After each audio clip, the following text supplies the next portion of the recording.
Bonjour à tous et bienvenue. Alors cette traduction, c'est la traduction de la première émission que Candace Owens a faite sur Charlie Kirk. J'avais oublié de la traduire, donc on me l'a demandé. Donc la voici. Donc dans la chronologie, ça n'a rien à voir. C'est celle qui date du 15 septembre 2025. Voilà, comme ça au moins vous les avez toutes et je vais même faire une playlist, comme ça tout sera classé dans la playlist Candace Owens. Je vous souhaite un bon visionnage. Très bien, on va commencer tout de suite sans introduction. Il y a beaucoup de choses dont j'aimerais vous parler. J'ai hâte d'entendre vos retours. Beaucoup de mensonges circulent, des récits qui selon moi sont des demi-vérités ou carrément des déformations de la réalité. Et je ne comprends vraiment pas pourquoi. Avant tout, je veux vous dire que la semaine dernière n'était pas un rêve. Charlie Kirk, mon ami, est mort et il a été exécuté en public. Je tiens à préciser cela. Charlie Kirk a été exécuté publiquement devant le monde. Et alors que nous cherchions tous des réponses, celles qui nous sont fournies n'ont pas beaucoup de sens. Et je dirais que certaines personnes parlent trop ou parlent au nom d'autres personnes. Je n'aime pas ça. Je dirais quelque chose qui, je pense, a apporté au monde beaucoup de soulagement, mais aussi de la tristesse. Nous partagions son deuil, c'est lorsque sa femme, Madame Erika Kirk, s'est adressée non seulement à la nation, mais au monde entier. Ces mots étaient très puissants. Et nous n'avons qu'un très court extrait de ces propos que vous devriez écouter dans leur intégralité. Mais la voici. Si vous pensiez que la mission de mon mari était puissante auparavant, vous n'avez aucune idée. Vous n'avez aucune idée de ce que vous venez de déclencher dans tout ce pays et dans ce monde. Vous n'avez aucune idée. Vous n'avez aucune idée du feu que vous avez allumé en cette épouse. Les cris de cette veuve résonneront à travers le monde comme un cri de guerre.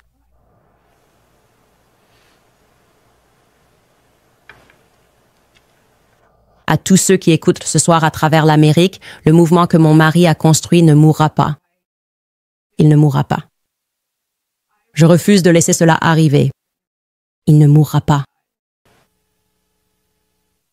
Des mots magnifiques et puissants. Charlie n'a eu qu'une seule épouse.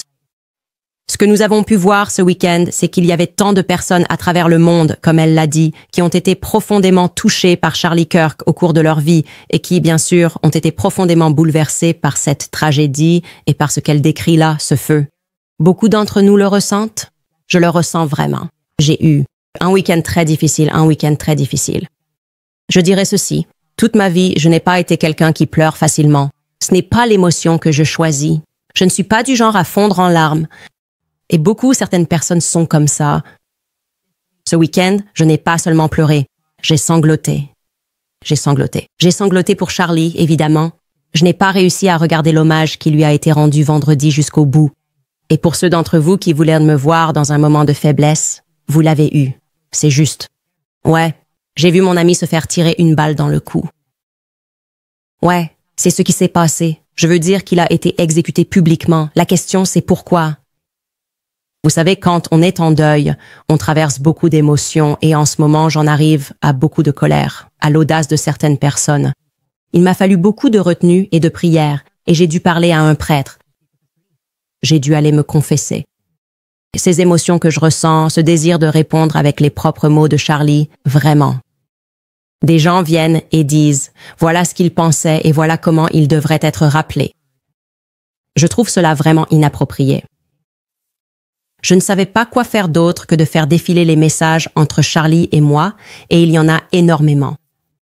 Et je n'arrêtais pas de revenir en arrière et de regarder la vidéo, les nombreuses vidéos de nous en train de danser sur la chanson Power, et il m'a semblé approprié de contacter Ye, de parler de certaines choses, d'évoquer son état d'esprit lorsqu'il a écrit la chanson. Quand tu as écrit la chanson Power, pourquoi en avions-nous fait notre chanson pour nous motiver? Parce que cette chanson parle de la capacité à puiser en soi-même pour devenir ce que l'on sait être capable de devenir à l'intérieur d'une matrice. Quand tu te rends compte que tout est malhonnête, que tout est de la mise en scène, que les gens sont malhonnêtes, qu'ils vont essayer de t'empêcher d'être grand. En fait, c'est la fin de la chanson, la question qu'il pose à la fin de la chanson qui est la plus importante. Il demande, as-tu le pouvoir de laisser le pouvoir partir? As-tu le pouvoir de dire non au pouvoir? Vous savez, je vous ai dit que Charlie traversait une période spirituelle, une transformation à la fin, et tous les suspects habituels étaient vraiment en colère que j'ai laissé entendre cela. Qu'est-ce que tu veux dire? Tu n'as pas le droit de dire ça. Il m'attaquait, essayant de me faire peur pour que je ne m'exprime pas. Et que je parle des choses que je sais, je ne me sens pas vraiment effrayée en ce moment. Je suis, comme je l'ai dit, très en colère. Et j'ai trouvé, vous savez, la partie préférée de Charlie dans la chanson. Je vais vous montrer les messages entre lui et moi, parce que ça me semble très pertinent en ce moment. Ce sont, encore une fois, des paroles tirées directement de la chanson Power, mais j'avais juste besoin de temps seul avec mes propres pensées. J'ai des trésors dans ma tête, mais je n'arrivais pas à ouvrir mon propre coffre, ma créativité enfantine. Ma pureté et mon honnêteté sont honnêtement étouffées par ces pensées d'adulte. La réalité me rattrape, elle prend mon enfant intérieur. Je me bats pour la garde avec ces responsabilités qu'ils m'ont confiées. Et c'est un moment où il parle vraiment de la difficulté de la situation, comme quand tu dis « non, c'est ce en quoi je crois ». Et qu'on te répond « tu n'as pas le droit de croire ça ». Tu as l'impression de te battre pour la garde de toi-même. Et je veux être très claire, je crois, en fait je sais, qu'à la fin Charlie se battait pour la garde de lui-même. Je veux le dire clairement. Et il y a des mensonges qui circulent et il faut les faire taire tout de suite. Il y a une personne qui se comporte comme s'il était veuf, tu vois, qui en fait des tonnes, qui tweet en premier sur ce qui est arrivé à Charlie, qui suit l'affaire minute par minute et qui fait des interventions dans un pays étranger, n'est-ce pas? Prenant le temps de faire des apparitions sur Fox News 2 fois. Bibi Netanyahou, qui mène, je crois, une guerre sur 84 fronts contre tout le monde, a trouvé beaucoup de temps pour Charlie Kirk. On aurait cru qu'ils étaient les meilleurs amis du monde, aussi proches que lui et Trump l'étaient. Mais je dois dire que je ne me souviens pas qu'Erika ait mentionné Bibi Netanyahou dans son discours. La façon dont il présente les choses, c'est comme si c'était, je veux dire, la pire perte pour lui, mais je ne pense pas que ce soit le cas. La vérité. En fait, je sais pertinemment qu'il déforme certains événements qui se sont produits là-bas vers la fin. Alors, écoutons attentivement d'abord ce que le premier ministre israélien Bibi Netanyahou, à peine un jour, moins de 24 heures complètes après la mort tragique de Charlie, avait à dire publiquement sur Fox News, une chaîne d'information bien connue. Écoutez bien. Nous avons le cœur brisé. Ma femme et moi, ma famille, mon fils en fait, lors de sa visite en Israël en 2019, a déjeuné avec lui et sa femme, Erika. Nous sommes anéantis, d'abord en tant qu'êtres humains, parce qu'un grand homme nous a été enlevé. C'était un ami extraordinaire.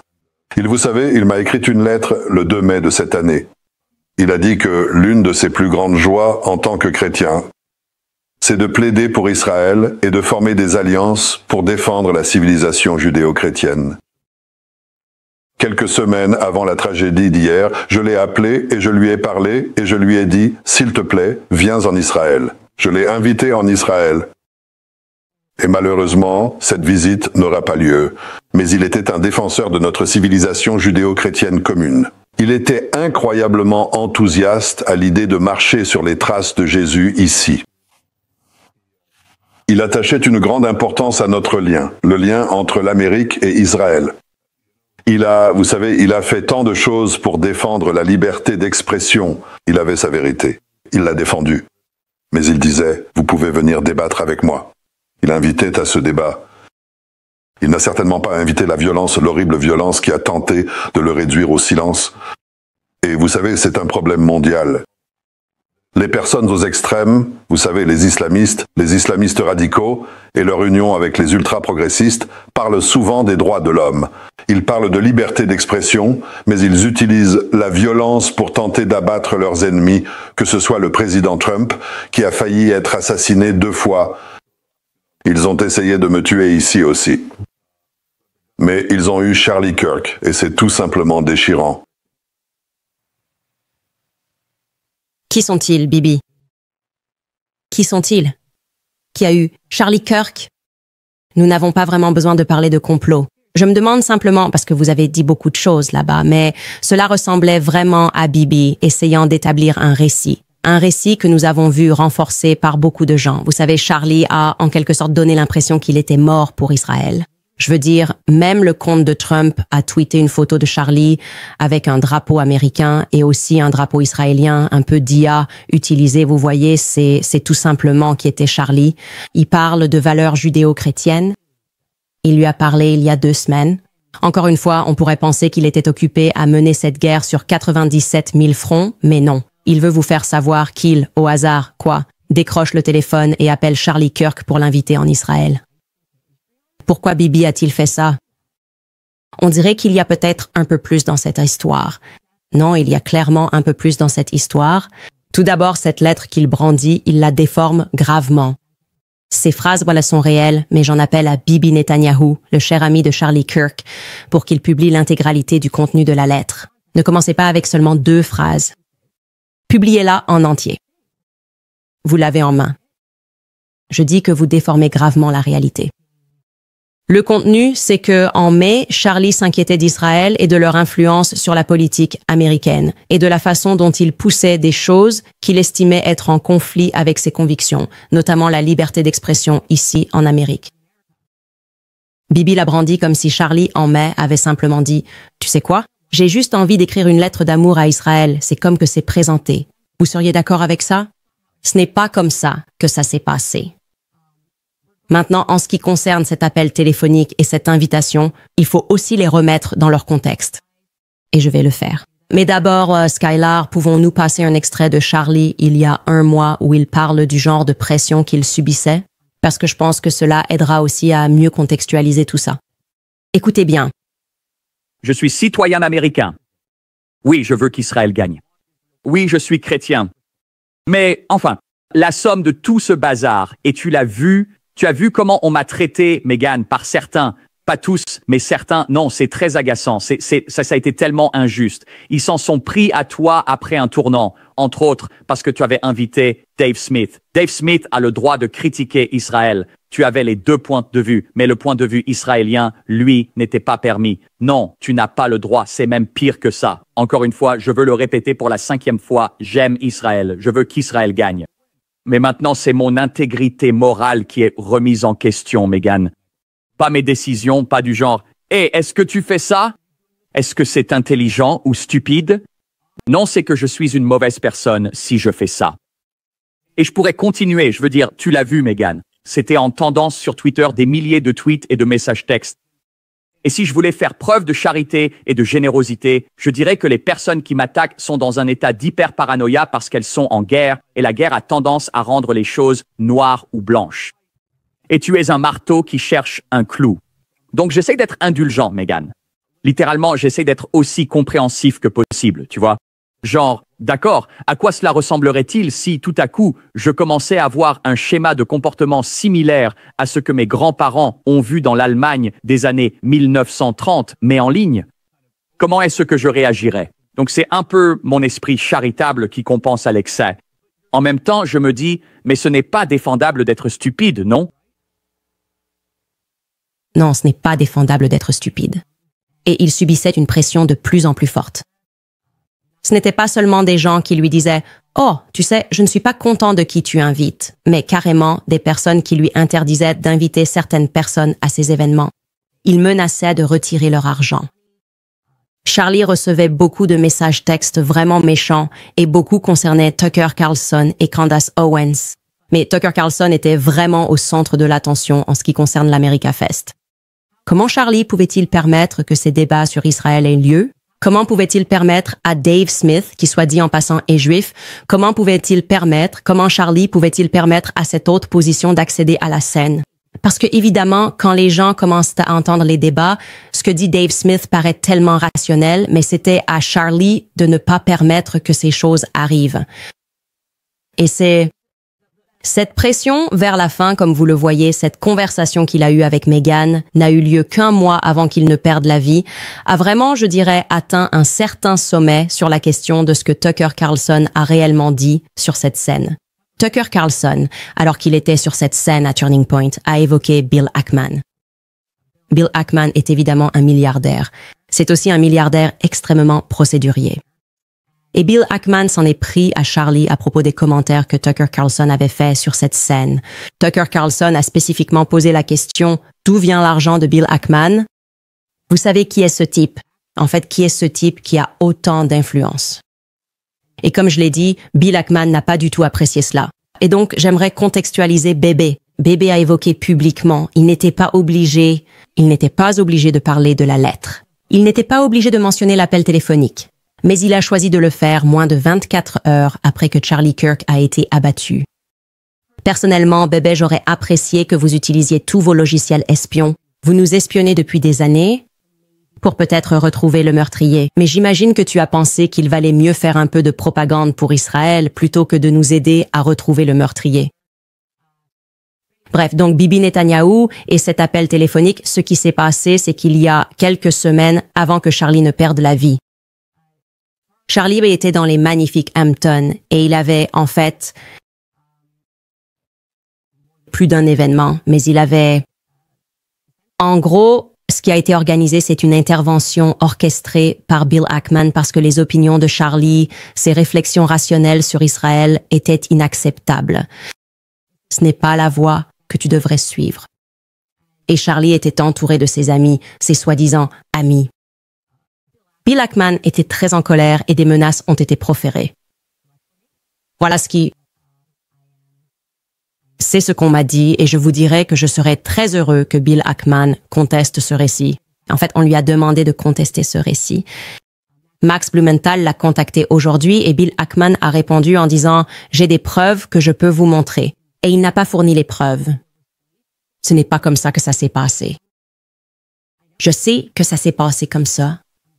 J'attends que l'un d'eux prenne la parole publiquement et dise que ça ne s'est pas passé comme ça. C'est à ce moment-là que Bibi Netanyahou a été appelé et que Charlie a été invité en Israël. Je dirais que c'était une situation sous pression parce que j'ai déjà vécu ce genre de situation. Quand j'ai commencé à poser des questions très sensées sur Israël, en tant que personne qui avait consacré sa vie politique à soutenir Israël, souvent aux côtés de Charlie Kirk, j'ai été confrontée exactement à la même pression. Et tout comme Charlie était invité en Israël, moi j'ai été invitée ailleurs. Et quand j'ai reçu cette invitation, j'ai eu l'impression que c'était une menace. Tu sais, je dois te dire, j'ai vraiment ressenti ça comme une menace. Ce n'était pas du genre « Viens ici, on va t'éduquer parce que tu es mon ami ». C'était plutôt « C'est ta dernière chance ». C'est comme ça que je l'ai ressenti. Je ne peux pas dire comment Charlie l'a ressenti, lui. Et je sais qu'à ce moment-là, on a proposé énormément d'argent à Charlie. Énormément d'argent. Bibi aurait financé ça, tu sais, dépensé des sommes folles. Et Turning Point, je suppose que si ça avait dû aller encore plus haut, ça serait monté à un niveau encore supérieur à celui où c'était déjà. Et je sais pertinemment que Charlie a refusé ce financement, que Charlie a refusé, et ce que Bibi n'a pas mentionné, c'est qu'il a décliné l'invitation à aller en Israël. Pour moi, je décrirais ça comme, tu sais, un camp de rééducation, tu vois, on a déjà vu ça. T'as fait une bêtise, mais on peut t'aider. Tu sais, il suffit juste que tu viennes à Auschwitz et que tu prennes une photo. Ouais. Il suffit juste que tu viennes au musée de l'Holocauste et que tu prennes une photo. Il suffit juste que tu ailles en Israël et on pourra arranger ça. Charlie a dit non à Bibi. D'accord. Bill Ackman, si tu veux contester cela, j'aimerais beaucoup entendre ce que tu as à dire parce que nos sources et ce que nous avons, c'est solide. D'accord. Il y aurait des conversations et des messages qui ont été envoyés à ce moment-là et ils sont solides. Donc j'ai décidé de parler d'une autre personne qui était là et ça ne m'étonne pas que cette personne y était. Si vous écoutez mon émission Seth Dillon, j'allais contacter Seth Dillon et j'ai décidé de lui envoyer un message hier soir à propos de cette réunion dans les Hamptons. Et Seth Dillon, qui d'habitude répond très vite, n'a pas encore pu répondre. Je vais vous montrer cette conversation par message. Et je veux être clair, je ne suis pas du genre à rendre public des messages privés. Mais mon ami a reçu une balle dans le cou. Et franchement, je ne suis pas vraiment en état en ce moment d'être poli concernant les réponses que j'exige. Voilà, c'est moi qui ai contacté Seth Dillon hier soir. Je lui ai envoyé les tweets de Bill Ackman parce que vous savez, il a tweeté. Je me sens incroyablement privilégiée d'avoir passé une journée et partagé un repas avec Charlie Kirk cet été. C'était un homme exceptionnel. J'ai dit un commentaire là-dessus, Seth? Il n'a pas répondu hier soir. Ce matin, j'ai dit « J'ai besoin d'un commentaire au plus vite, s'il te plaît ». Il n'a pas répondu. Ensuite, j'ai relancé en disant « Je réessaye ici. Tu étais présent quand Ackman a perdu son sang-froid contre Charlie et quand Bebe l'a invité en Israël et que Charlie a refusé. » Des messages textes envoyés immédiatement après cette réunion circulent. Je trouve la déclaration d'Ackman comme si la réunion avait été d'une certaine manière cordiale, incroyablement troublante. Es-tu du tout troublé par ce tweet? As-tu, comme moi, le sentiment que ce tweet trahit profondément le but et l'ambiance définie de sa, et je présume de ta, dernière rencontre avec Charlie Kirk? Il n'a pas pu me parler, mais il a passé quelques appels frénétiques à Turning Point USA. Ouais. Tu vois, je me suis adressée à Seth, mais je me suis aussi tournée vers 2 autres personnes qui étaient à cette réunion, et personne n'est prêt à s'exprimer publiquement. Ils s'envoient tous des messages, essayant de trouver une réponse coordonnée pour dire que non, tout cela était très cordial, mais personne ne veut le dire publiquement et le qualifier de cordial parce qu'ils savent que quelqu'un fait des fuites, parce que quelqu'un a la conscience coupable de ce qui s'est passé au Hampton. Donc, je vais encore une fois le dire clairement. Seth, Bill Ackman et aux autres personnes que je n'ai pas encore nommées, mais qui seront nommées plus tard cette semaine, qui étaient aux Hamptons. Quand Charlie a été mis sous pression, quand Bibi Netanyahou l'a appelé et l'a invité en Israël, encore une fois dans une situation qui ne m'arriverait pas, et ce n'était pas Bibi Netanyahou, j'ai eu l'impression que c'était une menace déguisée. Je vous invite, vous tous. Je vais même vous offrir ma plateforme pour que vous puissiez clarifier les choses et nous dire ce qui s'est vraiment passé. Parce que vous savez, je pense que Charlie était clairement au bord du changement. De changer certains de ses points de vue. Et je peux vous dire factuellement que Charlie priait le rosaire. Charlie allait à la messe. L'une de mes dernières conversations avec Charlie, c'était moi qui plaisantais avec lui en lui disant « Fais juste le dernier pas, d'accord ?» Je lui ai dit précisément « Tu es trop intelligent pour être protestant. »« Fais juste le dernier pas, Charlie. » Et il a répondu « Haha, il parlait de Marie. » Et généralement, quand ces étapes commencent à se produire, on arrête de se définir comme je l'ai fait comme judéo-chrétien. Encore une fois, il est mystérieux de voir pourquoi, tu sais, Bébé faisait absolument tout pour que Charlie soit essentiellement rappelé, je dirais, comme un juif, et cela n'a pas encore été mentionné. Je n'ai pas entendu cela. Erika a été très claire sur le fait que Charlie était chrétien, et je crois... Charlie était évidemment bel et bien chrétien et les choses ne sont pas racontées honnêtement. En fait, je vais aussi demander, puisque nous nous amusons, à Turning Point USA de publier l'audio de ce que Charlie Kirk a dit, car j'étais en communication avec Charlie à ce moment-là parce que je savais exactement quel donateur faisait pression sur lui et pourquoi exactement quelle personne. Qu'ils insistèrent pour que Charlie laisse parler à son événement et pourquoi, alors que Charlie ne voulait pas forcément que ces personnes prennent la parole lors de son événement. D'accord. Je demande à Turning Point de publier les images de ce que Charlie a dit à Tucker Carlson avant qu'il ne monte sur scène, avant que, vous savez, toute cette folie et la réaction aux propos de Tucker Carlson ne se produisent. Charlie était équipé d'un micro. Sûrement que Tucker Carlson avait aussi un micro. Je sais que Charlie porte un micro en permanence lors de ces événements. Donc, je demande simplement à tout le monde de laisser Charlie s'exprimer avec ses propres mots. Je trouve que c'est plutôt juste, non? Arrêtons de dire ce que Charlie a ressenti. Et à la place, si vous allez brandir la lettre, publiez-la dans son intégralité. D'accord? Pourquoi ne publies-tu pas tes messages, Bill? Je publierai les miens. Soyons tous très transparents sur ce qui s'est passé. En fait, j'invite Tucker Carlson à s'exprimer à ce sujet. Je sais ce que Charlie lui a dit et je suis sûr que Tucker Carlson ne mentira pas à ce sujet. Qu'est-ce que Charlie t'a dit? Dave Smith, qu'est-ce que Charlie t'a dit? Qu'était Charlie? Est-ce qu'il semblait aller dans cette direction? Est-ce qu'on a l'impression que ce que Bébé dit est une représentation honnête de ce que Charlie traversait? C'est ce que je veux. Je pense que ce dont nous avons besoin ici, c'est que la lumière du soleil est le meilleur désinfectant. Maintenant, est-ce que tout cela signifie que Bébé Netanyahou et que cela prouve quelque chose? Que Israël était impliqué dans l'assassinat de Charlie Kirk? Non, nous n'avons aucune preuve de cela. Nous ne pouvons pas dire cela parce qu'il n'y a aucune preuve. Mais je n'aime pas les petits mensonges. C'est ce que je dirais. Quelque chose que je dis toujours chez moi, c'est que quand il y a un mensonge, il y en a 20. Il n'y a aucune raison de mentir. Bibi aurait pu aller sur Fox News et il aurait pu dire la vérité. Il aurait pu dire honnêtement que Charlie Kirk a toujours aimé Israël. Il a toujours aimé Israël en tant que terre sainte. Il est venu ici de nombreuses fois. Et tout au long de sa carrière, il a été un fidèle soutien d'Israël. Ce n'est pas ce qu'il a dit. D'accord. Il parle de l'appel téléphonique sans en donner le contexte approprié. Il a brandi la lettre sans en donner le contexte approprié et ment par omission grave. Je voudrais être très clair. Ce sont des mensonges. Les mensonges par omission grave sont des mensonges.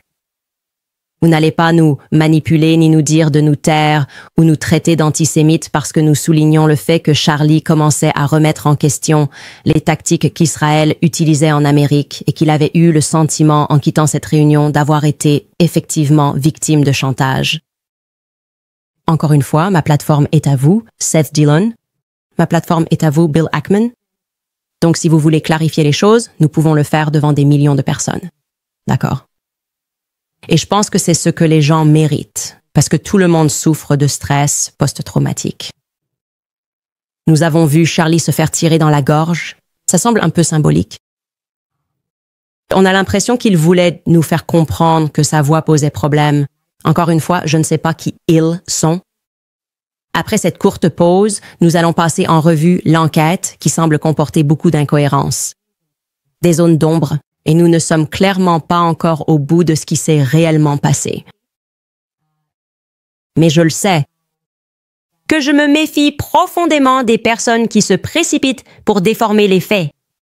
Et ce n'est jamais bon signe quand quelqu'un doit vous demander, comme Greta Van Susteren l'a fait avec Bibi Netanyahou lors de sa deuxième intervention concernant l'assassinat de Charlie Kirk, ce n'est pas bon signe si quelqu'un doit même vous demander si vous avez eu quelque chose à voir avec cet assassinat. Cela ne fait pas de vous une bonne personne, d'accord? Et c'est exactement ce qu'elle lui a demandé. Écoutez plutôt.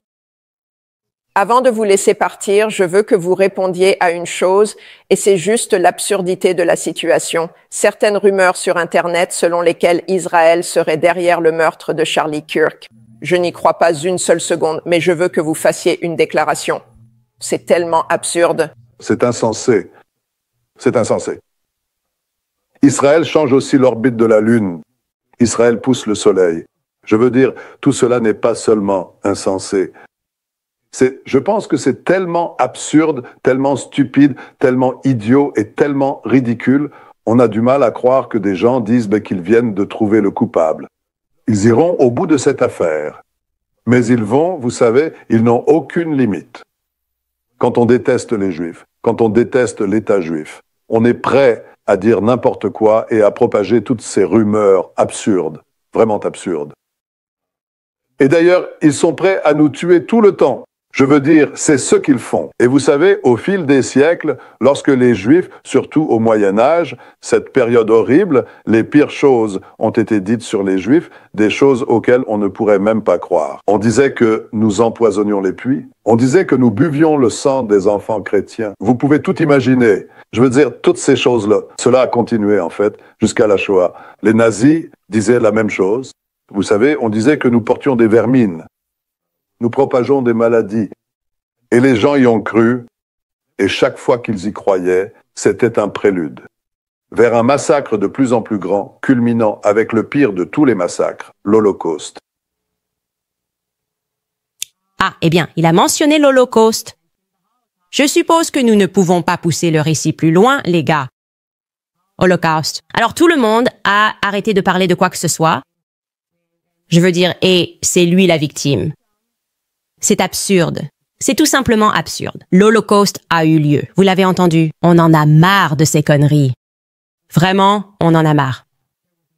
Et il n'y aura aucun récit que je n'irai pas bousculer quand il s'agit de comprendre pourquoi des gens mentent sur l'état dans lequel Charlie se trouvait concernant le sujet d'Israël.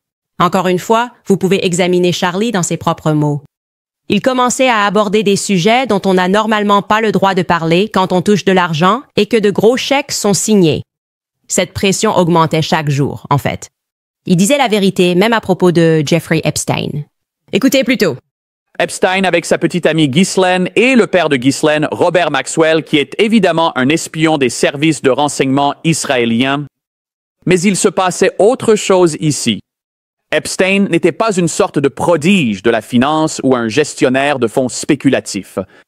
Epstein jouait un rôle Epstein était un larpeur. Epstein avait été choisi pour un rôle précis, et il l'a joué à la perfection. Le pantalon de survêtement, la veste de Harvard, les cheveux en bataille, donnant l'impression d'être tellement intelligent et dans les nuages qu'il faisait des équations mathématiques avancées au dos de serviettes en papier. Mais si l'on regarde certaines vidéos de personnes qui ont rencontré Epstein à l'époque, elles disaient qu'il était franchement peu impressionnant en matière de finance, de marché et d'économie. Et ce n'est pas nouveau. Si vous travaillez dans les agences de renseignement, vous voulez essayer d'obtenir autant de moyens de chantage que possible sur des personnes puissantes. Facile, pas difficile. Et ce n'est plus seulement de la spéculation. Tout d'abord, les preuves montrent qu'Epstein était une création soit du Mossad, des services de renseignement israéliens, américains, saoudiens, ou peut-être qu'il n'était qu'un simple mercenaire. Peut-être qu'il était simplement le type vers qui les pays allaient pour déposer quelques centaines de millions de dollars et disaient « Hey, peux-tu mettre l'un des membres de la famille royale avec une fille de 13 ans afin qu'on puisse les faire agir comme on le souhaite ?» Des membres du Congrès sont activement victimes de chantage. La méthode Epstein est utilisée quotidiennement. Jeffrey Epstein n'était pas un financier. Il n'était pas un gestionnaire de fonds spéculatifs. Jeffrey Epstein était un acteur clé dans une opération de chantage menée sur plusieurs décennies contre les personnes les plus puissantes de la planète. Ouais, je ne sais pas, mec. Je ne sais pas. Ça semble contredire un peu le récit de bébé. Oui, juste un tout petit peu. Je veux quand même dire ceci. C'est important parce que je suis en colère. Évidemment, je vais le faire. Je prie pour passer à autre chose, mais en ce moment, j'ai le feu au ventre. À ceux d'entre vous qui pensent que vous allez remplacer Charlie Kirk, d'accord? Les rois naissent. Vous ne pouvez pas simplement déposer quelqu'un et nous dire qu'on va suivre cet individu, d'accord? Je suis l'un des fondateurs de Turning Point USA. Vous mettez un pantin à la place de Charlie Kirk dans l'entreprise de Charlie Kirk. Et vous essayez de nous dire de suivre cet individu, je serai votre ennemi. Il n'y aura rien qui pourra m'arrêter, d'accord? Et je veux que vous compreniez bien, ce n'est pas une menace, c'est une promesse. Il n'y aura rien qui pourra m'arrêter. Je publierai chaque message texte, sans exception. Donc, à ceux d'entre vous qui essaient de savoir, je vois les messages, je vous dis de reculer tout de suite. Là, tout de suite. Ne le faites pas. D'accord? N'y pensez même pas. Je sais exactement qui vous êtes. Je sais exactement qui vous étiez à exercer des pressions. Ne faites pas semblant d'être noble maintenant en disant de belles choses sur Charlie Kirk et en pensant que vous allez prendre sa place. D'accord. Par-dessus mon cadavre, ce qui, j'en suis sûr, peut s'arranger. Voyons ce que nous savons jusqu'à présent sur l'assassinat de Charlie Kirk, d'après ce que les autorités nous disent. Premièrement, je veux juste passer la parole à Michael Savage, parce que l'énergie de ce qu'il a dit à propos de tout ce qu'on entend, c'est à peu près ce que nous ressentons tous en ce moment. Écoutez bien. Le soi-disant FBI. Il y a quelque chose qui cloche. Je sais que je ne devrais pas faire ça. Je prends énormément de risques en m'opposant à ce FBI, le FBI MAGA. Il y a vraiment quelque chose qui ne va pas dans ce que je viens d'entendre. Je veux dire, j'ai regardé. J'espérais qu'ils avaient attrapé le salaud qui a tiré sur Charlie. Donc, on a vu une vidéo d'une personne sautant du toit. Ça m'a paru très crédible. Cependant, il n'y avait pas de fusil dans sa main. Or, le Mauser ne se démonte pas très facilement, soit dit en passant, pour ceux d'entre vous qui connaissent les armes. Il y a quelque chose qui cloche dans toute cette histoire. Ils essaient de prétendre qu'il a enlevé le canon du Mauser et qu'il a mis la culasse et la crosse dans son sac à dos et le canon dans la jambe de son pantalon, tout ça en 2 secondes. Il n'est pas facile de retirer le canon d'un Mauser, ni de le remettre en place et de garder la précision. Nous ne voyons ni n'entendons la réalité. Et d'ailleurs, la photo du fusil, soi-disant laissé dans les bois, montre le canon installé. Donc, on est censé croire qu'un type est en fuite après avoir tué Charlie Kirk, qu'il s'arrête dans les bois pour réinstaller un canon, puis qu'il le laisse là pour qu'on le trouve, pour que le FBI le trouve. Je n'en crois pas un mot. Je ne devrais pas faire ça. Je sais que je me mets en danger, mais je n'en peux plus. Je ne supporte plus les conneries de ce putain de gouvernement. Il nous ment. Il y a quelque chose qui cloche. Il y a quelque chose de tellement anormal que c'en est écœurant. Écœurant est certainement le bon adjectif, je pense, pour décrire ce que beaucoup d'entre nous ressentent. Et tout ce que je sais faire, c'est rassembler des informations, faire des recherches et enquêter. Et rien n'a de sens. Maintenant, il se peut que ça n'ait pas de sens parce que nous ne sommes pas encore arrivés à la conclusion. Le FBI, je dois le dire, a récemment déclaré qu'il recherchait une autre personne. Tant mieux, parce que ce que nous avons jusqu'à présent ne peut évidemment pas être la solution. Je crois que je l'étais. J'insistais pour que tout le monde lise ce livre, Chaos, sur les meurtres de Charlie Manson. Et ce qu'on apprend dans ce livre, c'est que si le gouvernement veut vraiment cacher quelque chose, il vous donne tellement d'informations que vous ne savez même plus ce qui est réel. Tellement de façons différentes dont les choses auraient pu se passer. Tellement de manières différentes. Tellement de personnes qui parlent. Tellement de publications qui publient. Et tout cela est fait pour être chaotique, pour vous rendre fou et pour que vous finissiez par dire « Bon, je vais juste accepter ». D'accepter tout ce que dit l'autorité sans chercher plus loin. Nous ne pouvons pas laisser cela se produire ici. Je ne laisserai pas cela arriver ici parce que quelque chose d'horrible a traumatisé le monde.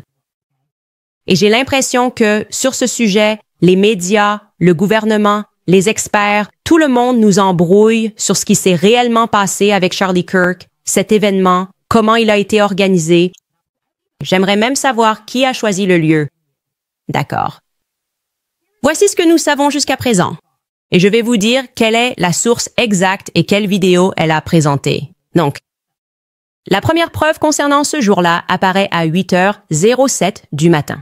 Selon TMZ, il dispose d'une vidéo et nous allons vous la montrer qui montre un homme à 8h07 du matin, donc plusieurs heures avant la fusillade, portant un t-shirt bordeaux et un short clair comme vous le voyez actuellement à l'écran, les mains dans les poches, qui marche simplement à l'extérieur du campus universitaire, d'accord? Maintenant, le gouverneur Cox nous dit qu'à 8h29, ce qui est un moment intéressant dans la chronologie, le gouverneur Cox nous dit que c'est à ce moment-là que le tireur, Tyler Robinson, est arrivé sur le campus de l'UVU vêtu d'un simple t-shirt bordeaux, d'un short clair et d'une casquette noire avec un logo blanc. Donc, en gros, il affirme cela. La personne que nous avons vue marcher dans la rue à l'instant est arrivée sur le campus à 8h29. Je vais vous laisser entendre le gouverneur Cox le dire lui-même. Écoutez bien. Les enquêteurs ont examiné d'autres images de vidéosurveillance de l'UVU et ont identifié Robinson arrivant sur le campus de l'UVU dans une Dodge Challenger grise vers 8h29 du matin.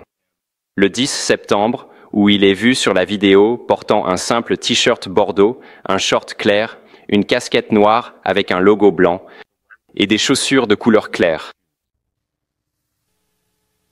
Ce qui est intéressant et déjà un peu confus pour moi, c'est que TMZ le montre déjà en train de marcher. On est censé croire qu'il a garé sa voiture puis qu'il a marché jusqu'au campus. Ils disent qu'après la vidéo que vous venez de voir où il marche, il est monté dans sa voiture puis a conduit jusqu'au campus et qu'à 8h29 du matin, c'est à ce moment-là qu'il arrive sur le campus. C'est déjà confus, mais continuons simplement. Nous n'avons pas besoin de chercher la petite bête. Continuons simplement le récit. Ensuite, nous revenons à TMZ et ils publient qu'à 11h49, ils ont des images du tireur qui a maintenant changé de tenue. Nous sommes censés recueillir cela, encore une fois, sur une caméra de sonnette et il est dans une tenue différente. Il est donc 11h49. Charlie Kirk n'a pas encore été abattu. Regarde ça. D'accord? Et pour ceux d'entre vous qui écoutent cela en audio, vous allez voir quelqu'un qui semble boiter. D'accord? Donc, peut-être qu'il a changé de tenue à un moment donné et maintenant, il boite.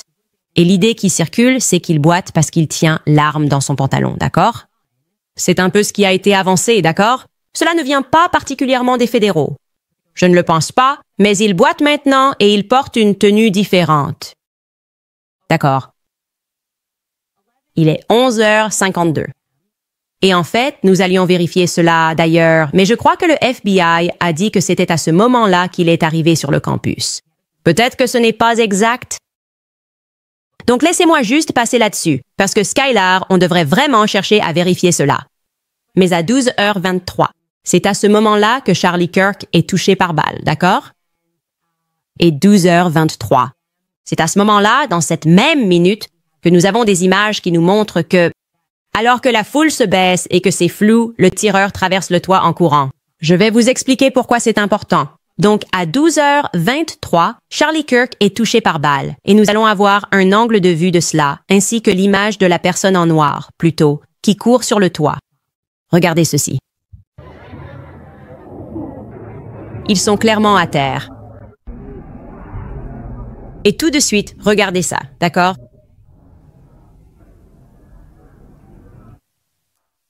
Et nous en avons une autre. Les images nous montrent, il y a en fait un autre extrait que je cherchais pour Skylar, qui le montre effectivement en train de courir sur le toit. Vous l'avez peut-être vu. La raison pour laquelle cette séquence pose problème, c'est qu'on commence à les voir se baisser, puis on voit immédiatement le tireur commencer à se déplacer sur le toit, alors que leur version des faits est qu'il a démonté l'arme puis s'est mis à courir. Donc c'est un peu confus pour nous de comprendre comment il a pu faire ça aussi rapidement. Un nombre incroyable de chasseurs, d'armes, de personnes qui m'ont contacté et m'ont dit que ça ne s'est tout simplement pas passé comme ça. Ils ont exactement dit, comme Michael l'a dit, que cela ne s'est pas produit. Il n'y a aucun moyen que cela soit arrivé. Cela ne peut pas être exact. Ensuite, et c'est évidemment la partie la plus folle de toute cette histoire, on a le garçon Leur, n'est-ce pas? Donc ça se produit et soudainement ce type, George Zinn, se fait arrêter. Il fait du bruit. Il fait des signes comme s'il avait d'une manière ou d'une autre tiré sur le gars. Et à 12h52, il est annoncé que le suspect est en garde à vue. Donc, plus personne n'a besoin de regarder autour de soi parce que ce suspect est en garde à vue. Mais en fait, j'imagine que George Zinn fait juste ça. Il fait juste ça, je suppose. Il veut juste que les gens pensent qu'il a fait quelque chose ou... Mais en réalité, il n'a rien fait. Encore une fois, pour moi, ça donne l'impression qu'il est un leurre, comme si d'autres personnes étaient impliquées dans cette histoire. Et je dirais qu'on ne sait pas, mais on sait qu'il y a quelque chose qui cloche là-dedans. Puis à 12h29, TMZ nous montre qu'il y a une personne qui court dans le jardin arrière. Ils disent qu'il semble que ce soit le suspect qui court. D'accord, maintenant, nous allons vous montrer ce clip. C'est très flou. Donc ils prétendent que c'est lui. Nous n'avons pas pu le confirmer. Et les fédéraux ne l'ont pas confirmé non plus. Mais cela montre bien que quelqu'un court à l'arrière. Encore une fois, c'était à 12h29. Je ne sais pas. Nous ne savons pas. Je vais vous donner d'autres faits que vous devriez probablement connaître en général et qui ont été confirmés jusqu'à présent. L'arme, disent-ils, a été retrouvée dans les bois et elle était enveloppée dans une serviette sombre. D'accord. Maintenant, quand ils nous ont montré une photo de cette arme, elle était entièrement assemblée.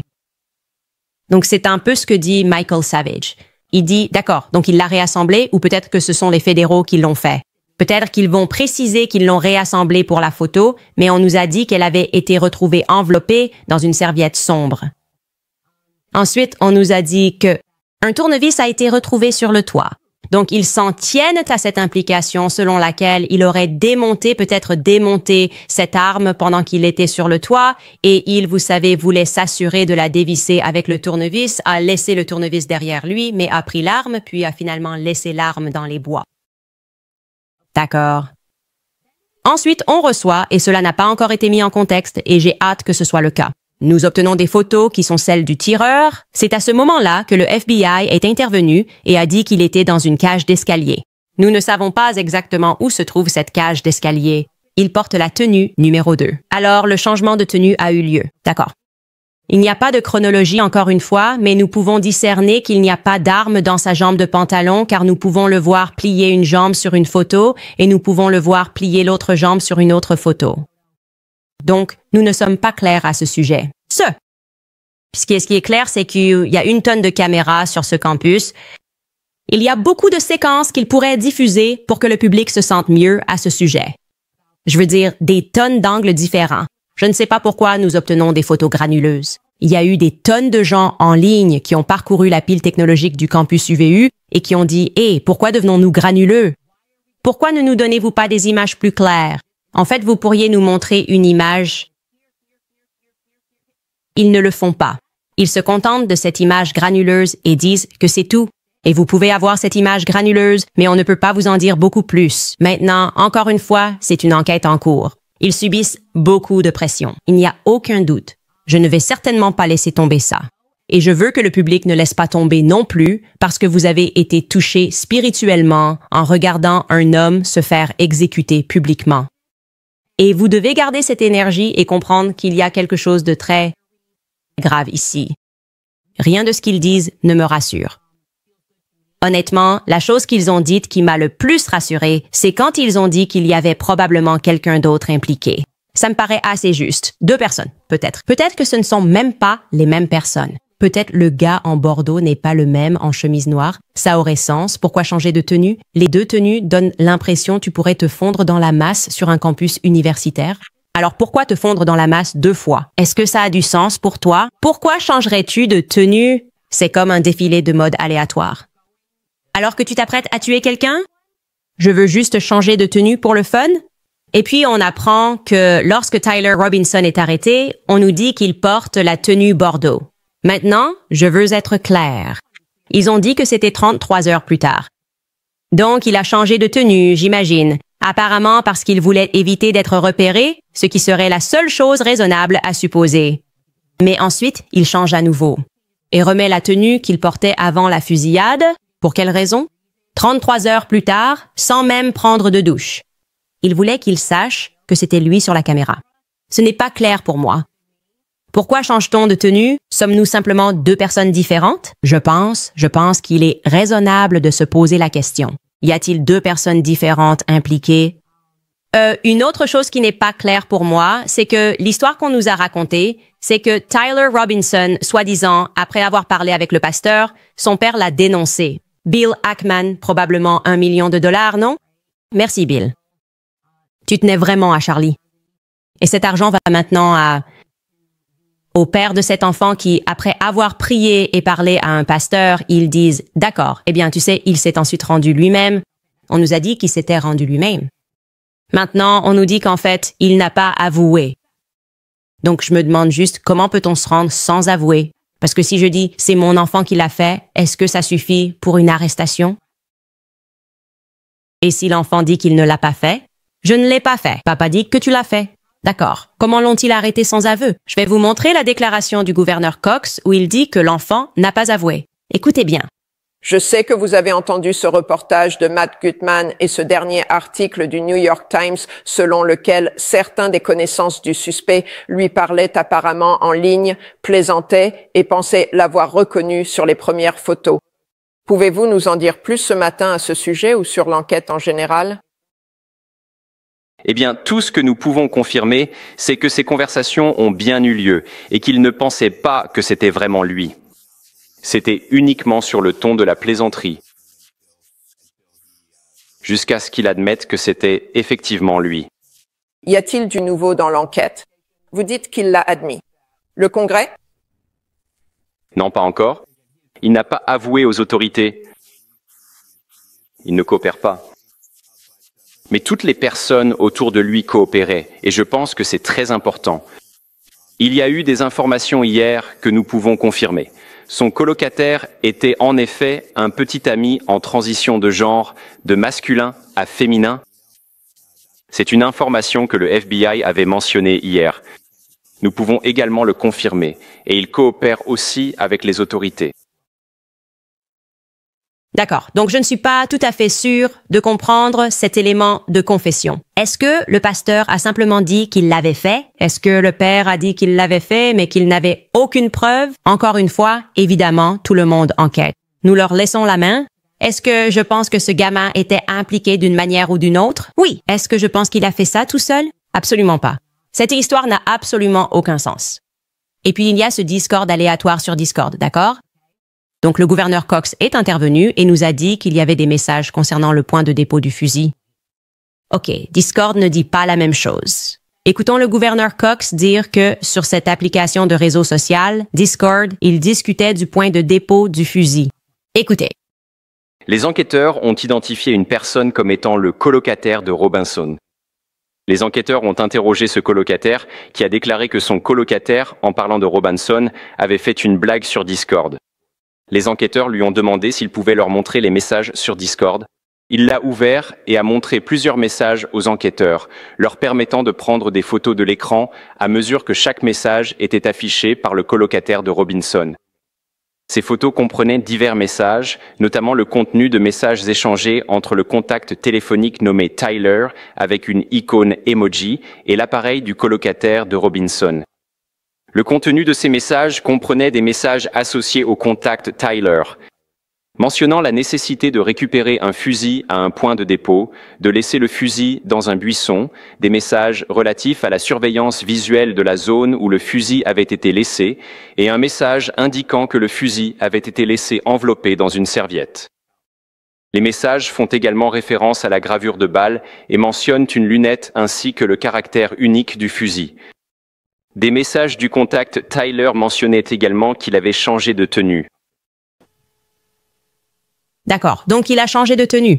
Encore une fois, on ne sait pas pourquoi il a fait ça, ni pourquoi il aurait remis la même tenue 33 heures plus tard. La plupart des gens prennent juste une douche pendant ce laps de temps. J'ai été contacté par un des camarades de classe de Tyler Robinson et il m'a dit que c'était la partie la plus étrange pour lui. Il m'a dit que c'était la partie la plus étrange, le fait de remettre une tenue qu'il avait portée 33 heures plus tôt, car il le décrivait comme quelqu'un d'extrêmement soigné. C'était quelqu'un de soigné, donc ça leur a paru bizarre. Ça semble juste être un effort supplémentaire inutile. Encore une fois, c'est inutile, complètement inutile. Changer de tenue ne t'apporte rien. Nous avons une déclaration de Discord qui contredit un peu cela.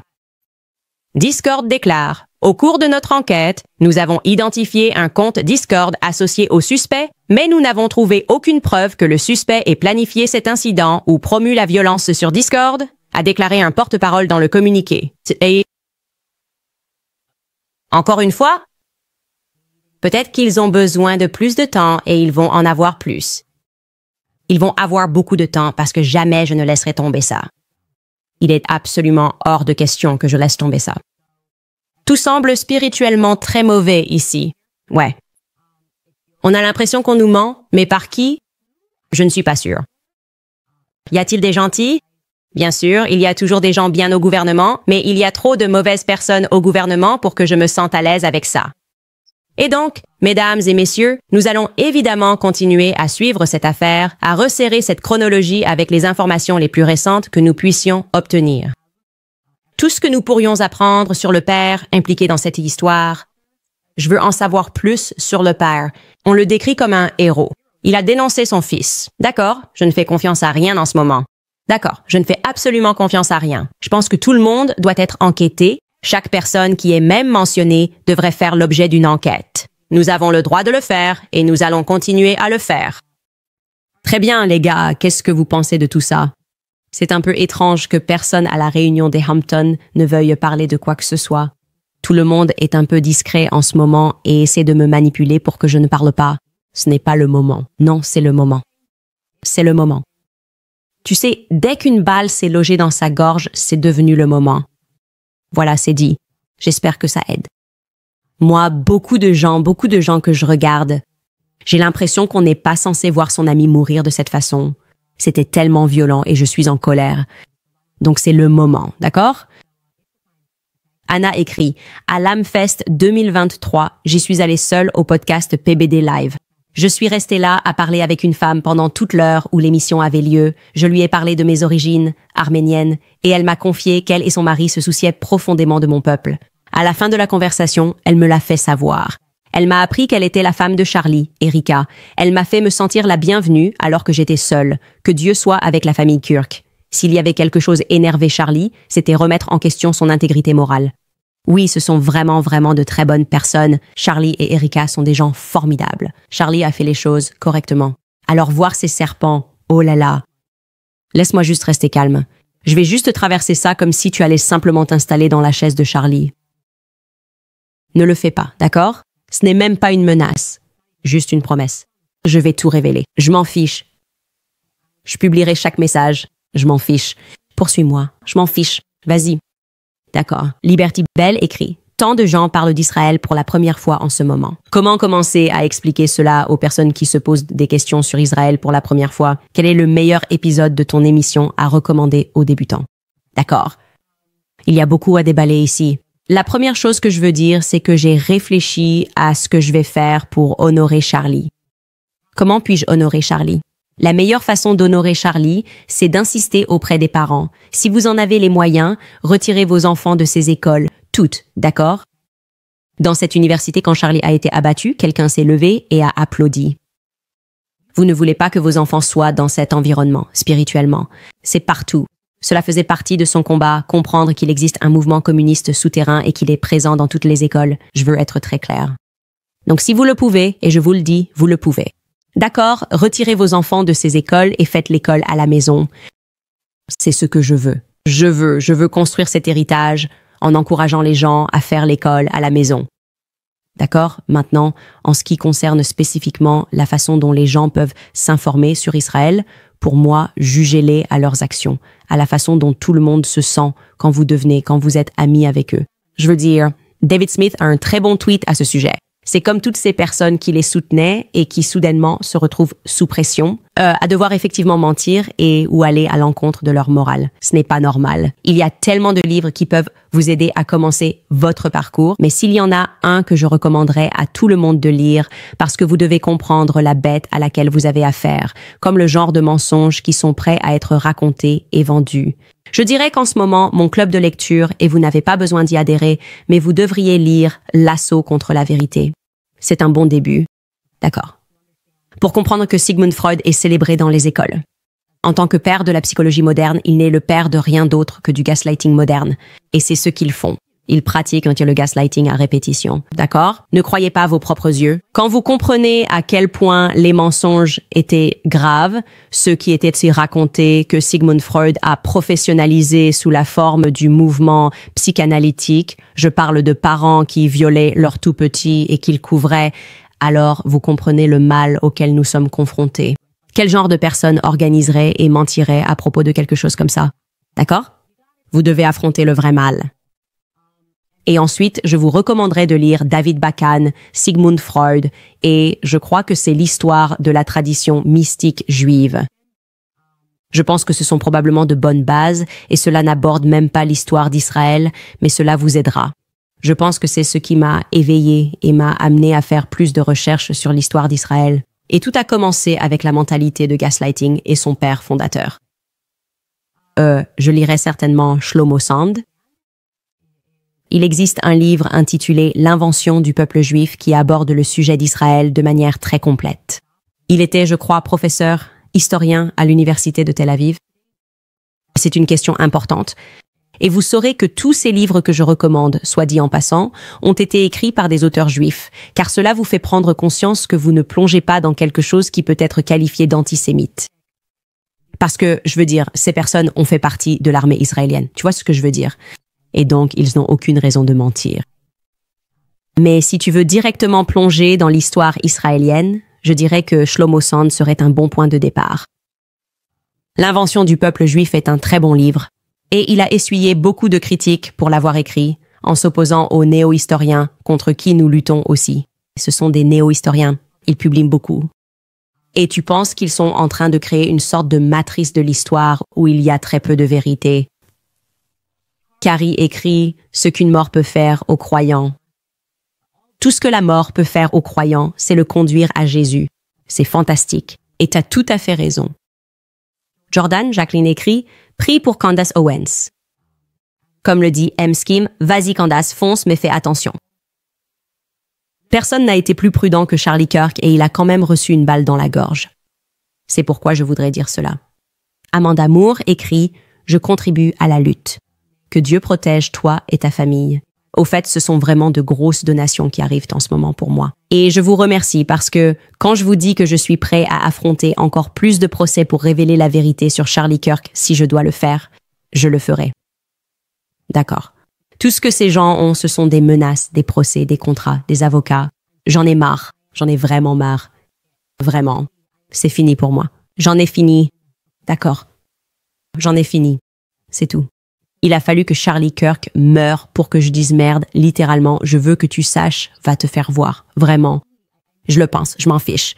Je vais tout révéler. Vous qui regardez, vous savez ce que je sais. Alors dites la vérité. Dites simplement la vérité, pour une fois dans vos vies misérables. Il faut que je me calme. J'ai dit au prêtre que j'allais me détendre. Je l'ai fait. Non, je ne l'ai pas fait. En fait, j'ai dit que j'avais juste besoin de temps, mais que je comprenais que ma colère était mauvaise. Et le prêtre m'a dit que, tu sais, tout le monde lutte avec certaines choses. La mienne, c'est la vengeance.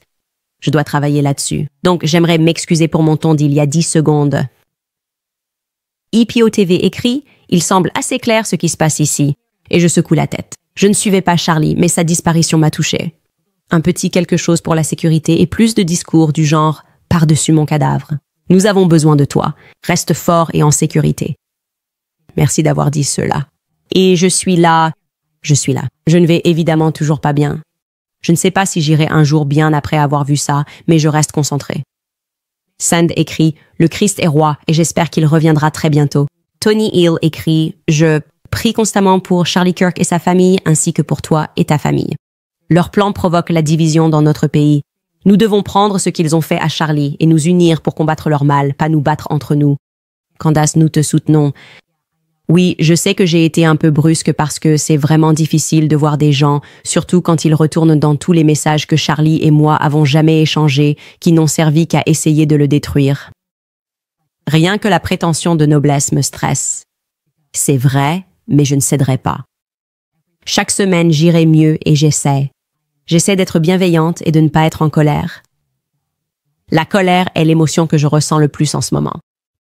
Divine Kunsil écrit « Candace, je t'ai rejointe en tant que voix pour la vérité. J'ai changé ma chaîne le jour du meurtre de Charlie et j'ai retiré mon masque. C'est difficile d'être un conservateur noir. S'il te plaît, renseigne-toi sur le livre « La 13e tribu ». J'ai beaucoup entendu parler de ce livre. Il parle de l'origine des Juifs ashkénazes, les Khazars. Oui, enfin, tu peux aussi lire leur propre livre et ils disaient eux-mêmes qu'ils étaient les Khazars. Donc, tu sais, j'ai largement abordé ce sujet dans mon émission. Renseigne-toi sur Abraham Pollock. Il a reçu des prix pour avoir affirmé qu'ils étaient les Khazars et pour avoir retracé leur histoire. Donc, encore une fois, nous luttons contre des néo-historiens et tu devrais simplement accepter que tout ce que tu as appris dans les manuels scolaires n'est pas réel. C'est pourquoi je dis de retirer vos enfants de ces écoles. Si vous voulez honorer Charlie, retirez vos enfants de ces écoles publiques. Même pas les écoles privées non plus. Je veux être très clair. C'est un mouvement communiste. Ça a toujours été communiste. Ils ont besoin de vos enfants. C'est la seule ressource qu'ils ne peuvent pas acheter. Et ce sont vos enfants, d'accord? Parce que cela protège leur dynastie, de pouvoir avoir accès à leurs esprits, d'influencer leurs esprits, de leur mentir. C'est de la psychologie. C'est pourquoi lire sur Sigmund Freud est très important pour comprendre ce qu'est la psychologie moderne et à quel point ils ont investi, combien de temps ils ont investi à réfléchir à la façon dont ils allaient élever vos enfants. D'accord? C'est malfaisant. C'est maléfique. C'est troublant, mais vous devez le savoir. Vous devez le savoir. Lisez L'assaut contre la vérité, assimilez-le et reconnaissez que lorsque vous étiez enfant, on vous a dit d'honorer ce monstre, d'accord? Le haut est le bas et le bas est le haut. Remettez tout en question. Nous allons certainement tout remettre en question. Carrie écrit « Candace, après avoir publié mes prières pour la famille de Charlie, j'ai été bloquée et retirée par des personnes que je considérais autrefois comme proches de moi. C'est écœurant de voir combien de personnes dans ma vie quotidienne soutiennent un acte aussi impie. Le Christ est roi. Je prie pour toi et ta famille. Merci beaucoup. Le Christ est roi. Les hommages rendus à Charlie à travers le monde ont réchauffé mon cœur. J'aurais encore beaucoup de choses à dire, mais je veux encore une fois inviter les gens à mentir en premier. Je veux inviter les gens à mentir. Si vous avez d'autres informations, veuillez les envoyer à Tips chez Candace. Si vous souhaitez rejoindre notre mouvement de l'agence de renseignement décentralisée, vous pouvez nous soutenir dans notre travail.